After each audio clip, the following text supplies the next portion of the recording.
जो मेरी हदीस शरीफ में जब तक आबोली जगह को बाहो ॻाल्हाईंदो आहे त रब करीम जे अर्श जा ठुल लॻंदा आहिनि यहून खे ॾकणी वठंदी आहे पोइ रब करीम बावजूद इल्म जे पुछंदो आहे त मुंहिंजे अर्श अज़ीम जा वक़्त वारा ठुल छो थो लॻे छा थो थी वो अर्ज़ कंदो आहे त हेठि खिलाड़ो तुंहिंजो मानो हे ॿोली पढ़े थो अञा बख़्शो त नथसी गुनाह गंदगी छॾियूं त नथसी अल्लाह से फरमायो बख़्शे छॾे मासूम फ़र्क़ वॾी ॿोली आहे न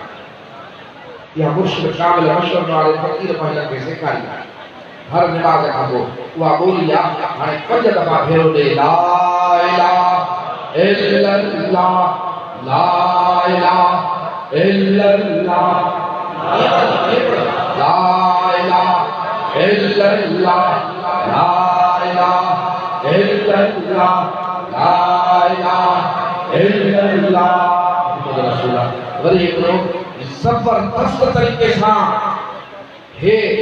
नारो लगे सुभान अल्लाह अॼु कीअं थो समझी आमद ते हे मैदान मशहूर शरीफ सभु अॼु कीअं थो समझी आमद ते इसी का ॾिसे थो न रोड ॾिसे थो न जाड़े काले ॾिसे थो न आशा जा टोला अलाए त केड़ा ॾिसण वारा हैरान उन्हनि खे सम्झ में ॻाल्हि नथी अचे हेड़ा रंग अॼु कीअं थो सम्झे आमद ते तूं मैदान मशहूर शरीफ सभु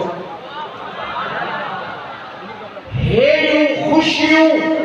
मोहब्बत में तूं कंदो त मशहूर वारो साईं करे अॼु हे जेके बि आया अॼु पैदा थी वियो तुंहिंजे ख़ातिर क़यामत में हिकिड़ो संधो दोज़ख तोखां दूर कई वई जन्नत जो जूं बाशिंदो खिलंदो वेंदो हर को हितना दर सजण का दर्द वंदो देव अहिड़ा दाज अहिड़ा मिलाद शरीफ ते मालिक ॾींदो यानी मालिक जो दस्तूर हिते अचण ऐं वेहण जो क़द्र तोखे पोइ पवंदो मिस्कीन